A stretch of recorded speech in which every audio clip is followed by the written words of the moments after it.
Good morning, everybody. We've got several flyers at your tables that I'd like to go over to make you aware of it. And for those internet viewers, I'd like to make sure they get a view of it. So I'm going to just show it to the camera real quick. The first thing, on March 16th, we're going to have a food drive here for St. Joe's Food Pantry. And the items that they would like to see are on these sheets. If you could bring those, we'll have a collection table in the back to do the collection for them. If you have any other things, or if you want to donate money, we'll be able to do that as well too. So our Fox Valley Bible Study Group wants to do a food collection for St. Joe's 2 weeks from today. So the other item is Mr. Hyde, Jim Hyde, is going to be doing a history on Ireland. He's done that here before. So that's this flyer here. And Riverview Highlands, has anyone ever been at Riverview Highlands, aware of where it is? There's an apartment complex north of Northland Avenue, Richmond, correct? So that's what the Riverview Highlands is referencing at the top. And they must have the common room would be there. So Jim Hyde is going to do his history on Ireland in honor of St. Patrick's Day that weekend. And then also for the benefit of St. Joe's Food Pantry, on Saturday, Kevin Hoffman, who sits at our table and is one of our organizers, works for Country Financial, and he's supporting this benefit event. Bradford Loomis performed at the Mile of Music downtown, and he's been here several different times. Great musician, kind of a country folk type music, and that again is going to benefit St. Joe Food Pantry. So we've got all kinds of good things coming up.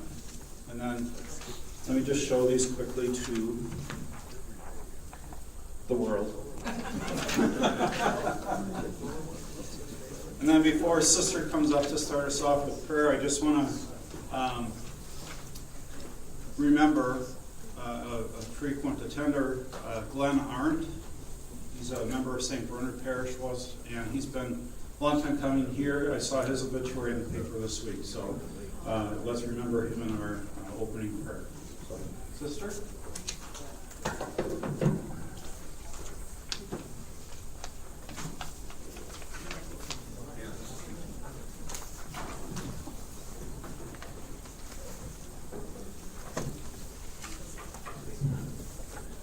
Good morning. Good morning. No ice out there today. Okay, let us pray. In the name of the Father, and of the Son, and of the Holy Spirit. Amen. O God, author of every mercy and of all goodness, who in fasting, prayer, and almsgiving have shown us a remedy for sin, look graciously on the confession of our lowliness, that we who are bowed down by our conscience may always be lifted up by your mercy. We ask this through Christ our Lord. Amen. And let us pray for that. Our Father, who art in heaven, hallowed be thy name. Thy kingdom come, thy will be done, on earth as it is in heaven. Give us this day our daily bread, and forgive us our trespasses, as we forgive those who trespass against us. And lead us not into temptation, but deliver us from evil. Hail Mary, full of grace, the Lord is with thee. Blessed art thou among women, and blessed is the fruit of thy womb, Jesus.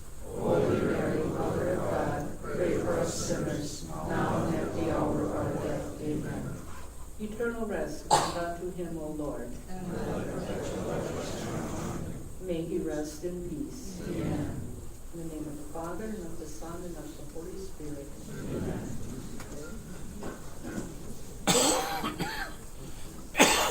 We're going to do something a little different this morning.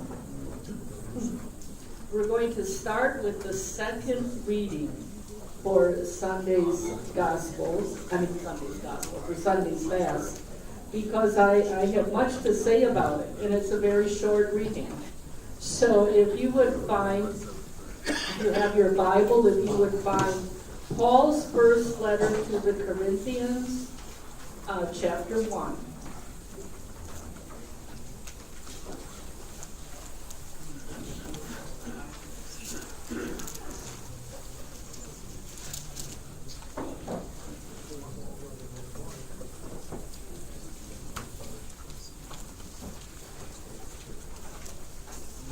And when you get to chapter 1, we're going to start with verse 22. Verse 22.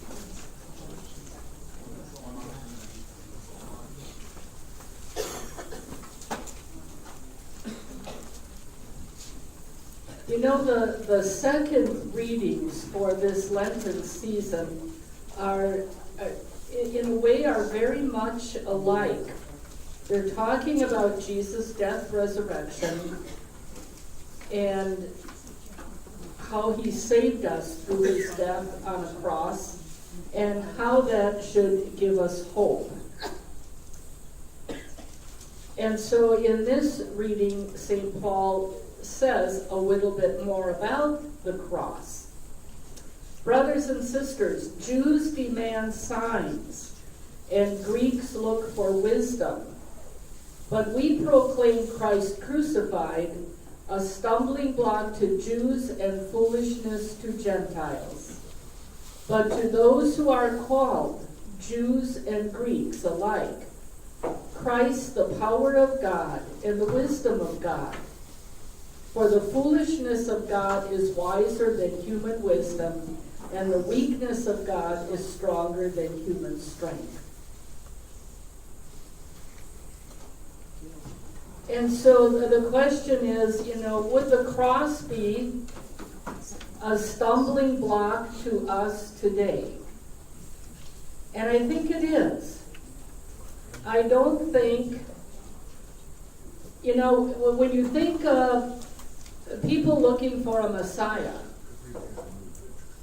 if we were looking for a Messiah today, maybe we are, I don't know. If we were looking, we talked a couple weeks ago, I think, if you're looking for the perfect priest to come into your parish, okay?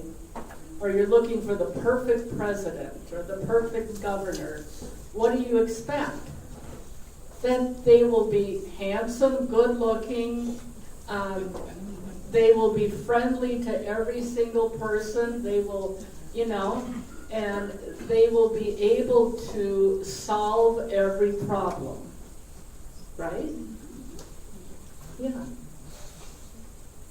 Now, supposing somebody came and the government was against them, and so somebody came who had no titles and said, I'm going to lead you in the right direction. They weren't elected or appointed anything. They're just a common, ordinary person, and they come in and say, I'm going to lead you all in the right direction. And you're kind of taken up because they think, they seem kind of charismatic, so you're taken up with them. And you'd like to follow that person, and all of a sudden the government arrests him for some stupid reason, and he's going to execution. Okay, so supposing you follow this charismatic leader and you thought, he knows better than Donald Trump, he knows better than Scott Walker, he knows better than this person or that person, whoever. And all of a sudden, everything he was teaching, it's like there's a whole group there that disagrees with him, and they arrest him, and they find reason to execute him. And so they execute him with lethal injection or whatever. What would you think? What would you think? And somebody says, well, that death has power to lead us. Oh, really? His death has power to change the world. Yeah, right? He got executed. And did I waste my time following him? Okay, translate that into modern times. What would you think if you followed a charismatic person and they ended up being executed? You'd think, I wasted my time. So transfer that into Jesus' time. They're looking for a Messiah. And what do they want? Okay, it's about getting the Romans out of Israel. It's about getting out from under oppression. And so when Paul comes along, about 20 years after Jesus' death, and starts talking about a cross, something used for execution, when he talks about a cross, being the power and the wisdom of God, are you kidding? The Jews were always demanding signs. Give us a sign you're the Messiah. And then the Greeks were all about wisdom. You've got to have all this knowledge. You've got to have the right philosophy. You've got to be educated. And here's a man from Galilee, Nazareth. Nothing good comes out of Nazareth. And Galilee, which is the district that Nazareth was in. And Jesus is from there. And then somebody says, well, no prophet ever came from Galilee. And then Paul comes 20 years later after the execution and says the cross is the power and the wisdom of God. Do we believe that? Okay. And so what is this whole message of the cross? And I think we have to take a look at what do we really believe? Because if you talk to people who have left the church, or they haven't left the church, they just don't go to church, what are they often going to say? Why? Well, if God is God, why did God let thus and such happen? Okay? Why did God let that car accident happen and I lost my loved one? Why did so-and-so get cancer? Why did, we don't, we grapple for an understanding of suffering. Okay? And so one reason people turn away from God is they're angry at God because, why did, September 11th happen like God did it? But we blame God. So, as Christians, the very first thing that was done to us when we got baptized was what? When you go through the baptismal ritual, what's the very first thing that is done?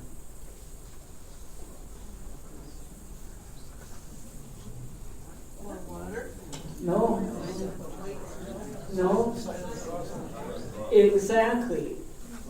Exactly. And it happens in the back of the church. And for those of you involved in RCIA, the baptismal ritual is stretched out over several months. The very first thing that is done in the ritual is the sign of the cross is traced on the forehead of the person. And the priest may say, I trace the sign of the cross. I invite your parents and godparents to do the same thing.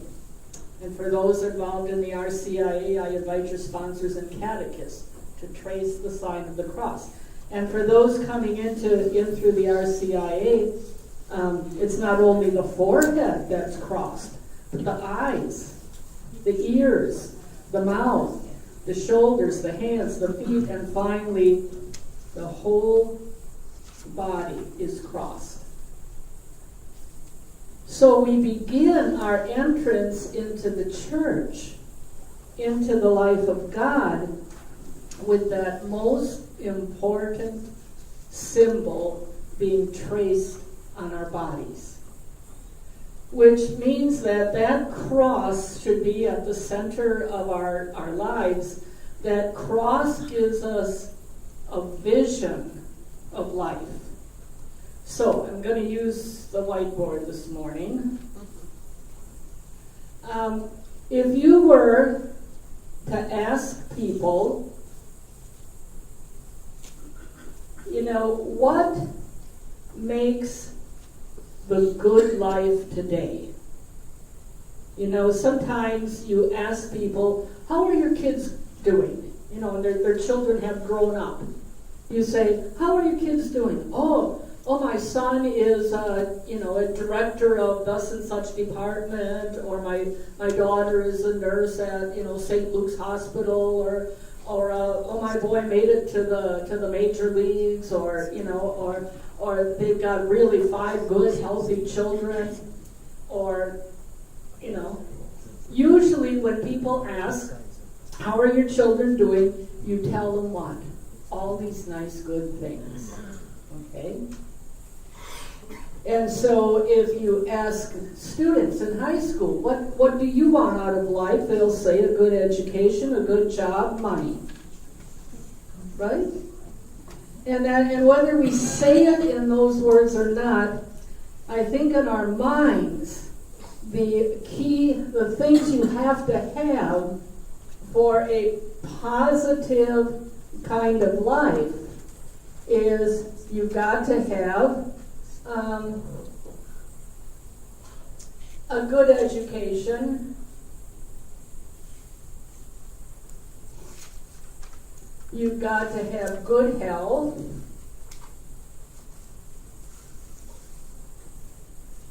money, success. Anything else? Good mate. Yeah, Happy marriage. Good marriage, successful marriage.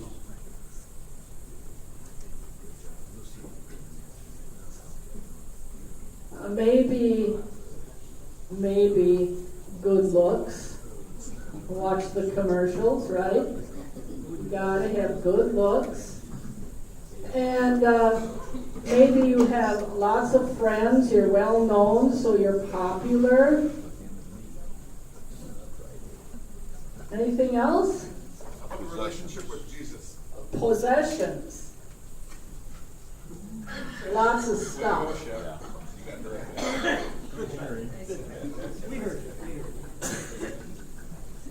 Okay, so you're a leader,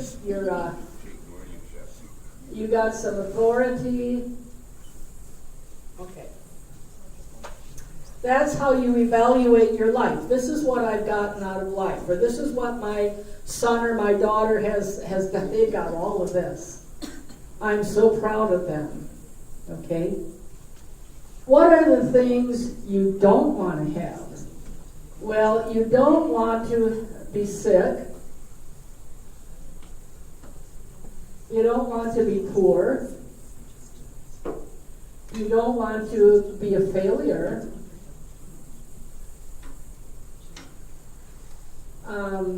You don't want, when we look at some of this, you don't really want to be ordinary.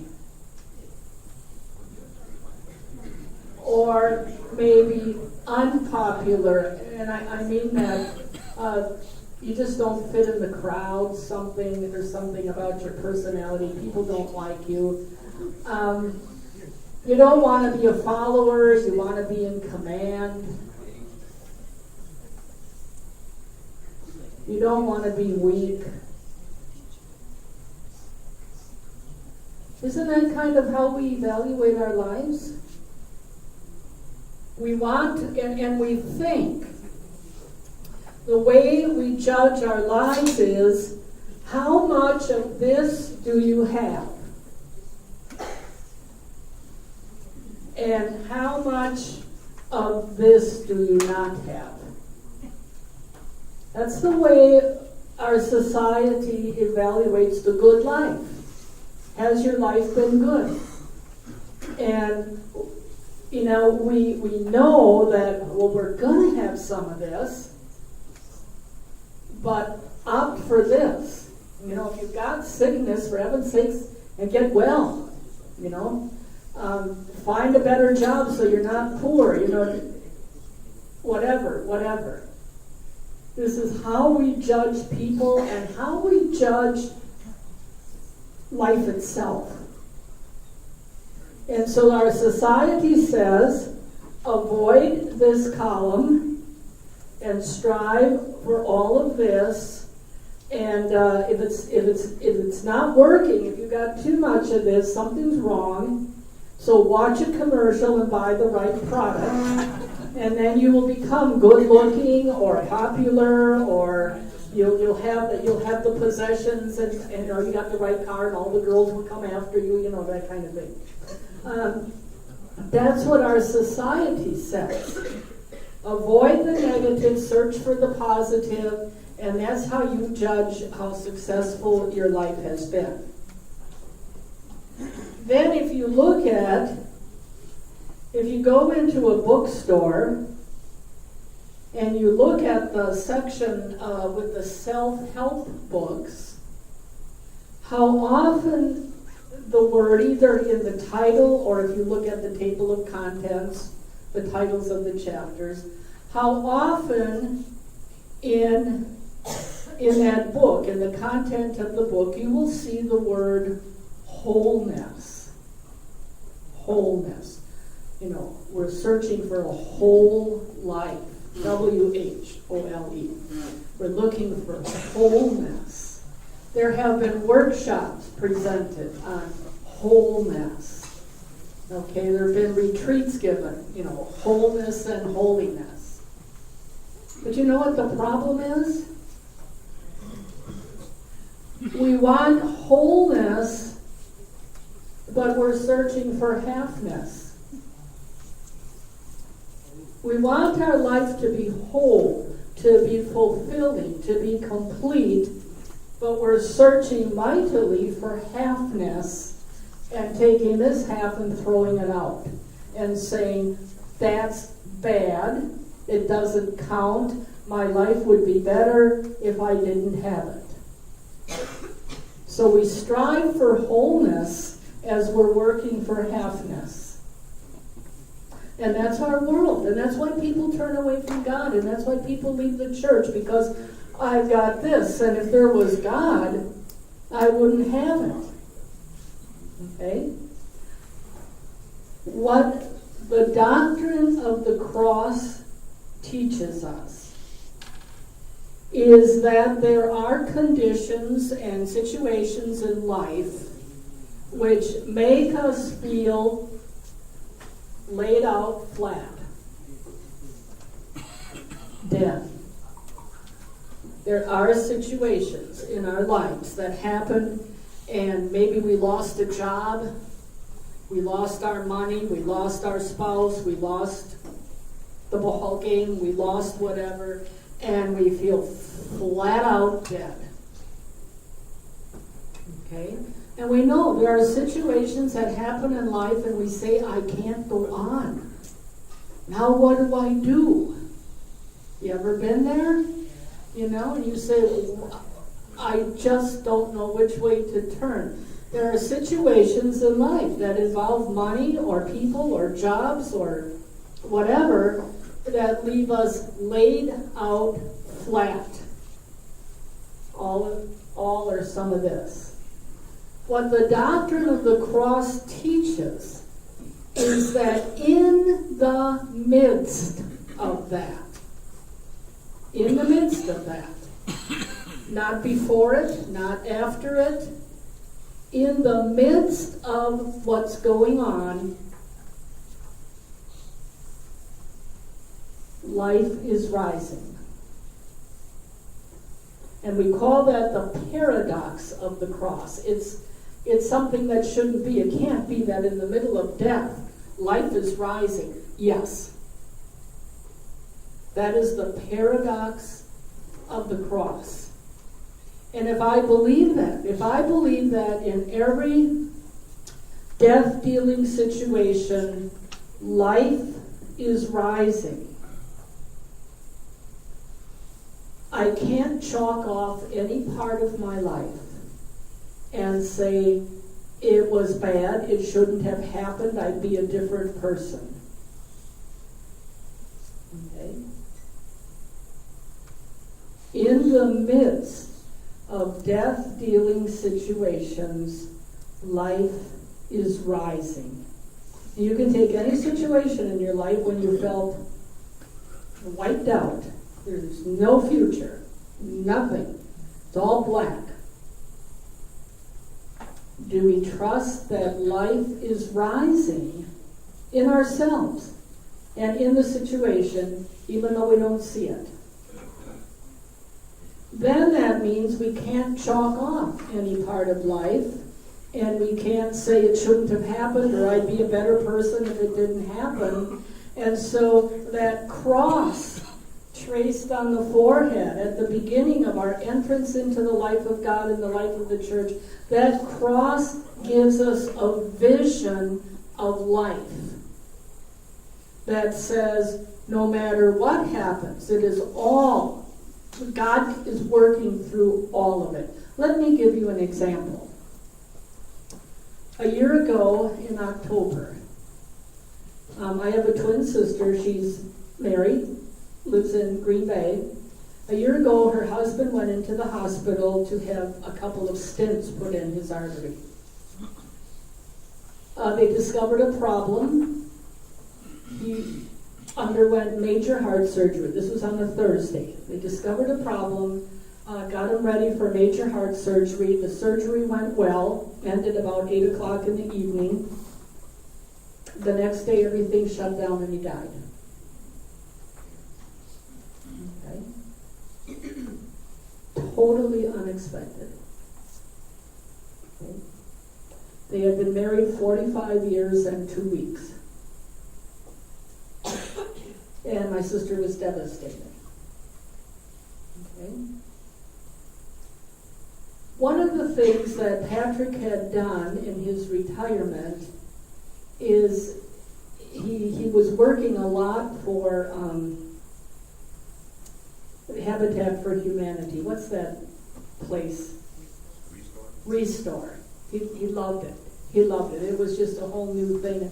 He put in, over 1,000 hours of volunteer work, So part of the memorials was for Habitat for Humanity. So after Christmas, my sister went down to the office for Habitat for Humanity and gave the money that they had collected from the funeral. And the lady down there said, "Oh no, we've got more money than that. People have been sending it directly to us in Patrick's memory. So we have enough money that in the summer we are able to build a house." Yeah. Oh, that's wonderful. That's fine. And then the lady says, "Oh, you might be interested to know where the house is going to be." Yeah. "Do you happen to know where Locust Street is in Green Bay?" She says, "Yeah, I live on Locust Street. I live in the 400 block." "Well, the house is going to be built in the 600 block. So my sister can look out her kitchen window and look down the street a block and a half and just about see that house. Not only that, but if you go to where the house is and you go back a couple of blocks, that's Fort Howard Cemetery where he's buried. And he's buried in such a way that he faces the house. And his son is an architect and designs the building."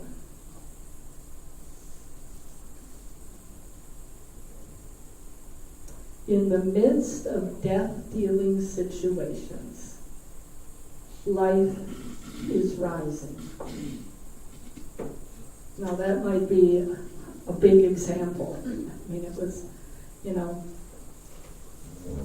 maybe something that extraordinary. I know something that extraordinary does not happen in everybody's life. But take any situation in which you have felt, I can't go on, there's no future, why God, why did you do this? In the midst of it, in the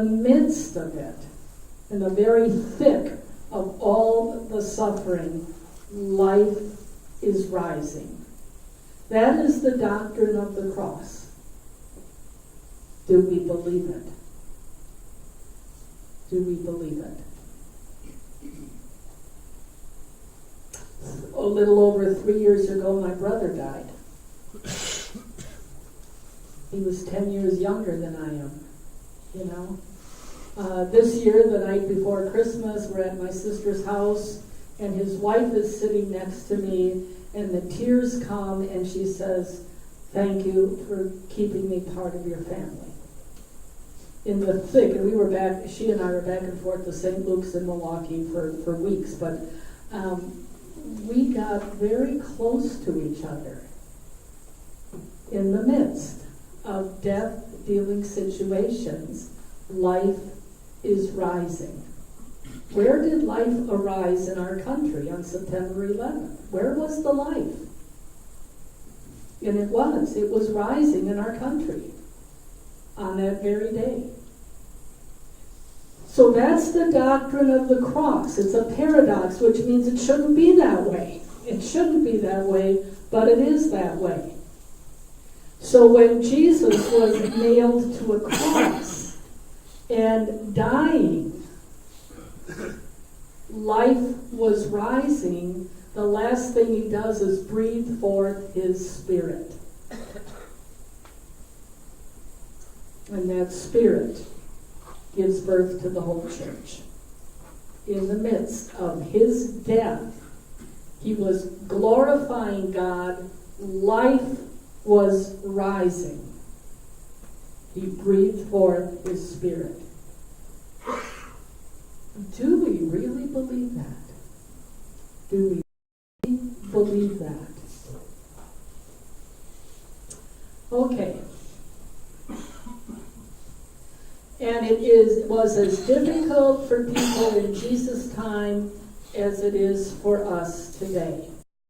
And that, if you go to Matthew chapter 16, Jesus says, "Who do people say I am?" And Peter is like, "You are the Christ, the Son of the living God." He has all his faith in Jesus. A couple verses later, Jesus says, "I'm going to go to Jerusalem and be mocked and scourged and crucified." "Oh, this can't happen to you." See, that's where Peter was at. Okay? "You are the Christ, the Son of the living God," which means I've got all my hope in you. I'm going to be crucified. No, that can't happen to you. That's where Peter was at. That's where so many of us are at. Not the cross. It can't happen. It can't bring about anything good. So in Jesus' time too, if somebody hung on a tree, in other words, if they were crucified, they were looked upon as cursed by God. So keep that in the back. Throughout his writings, here on Palm Sunday,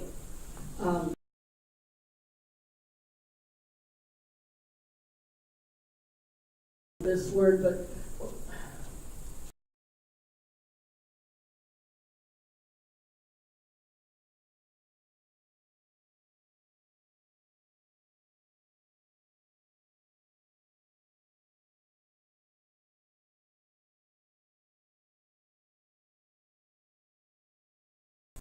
you are raised up.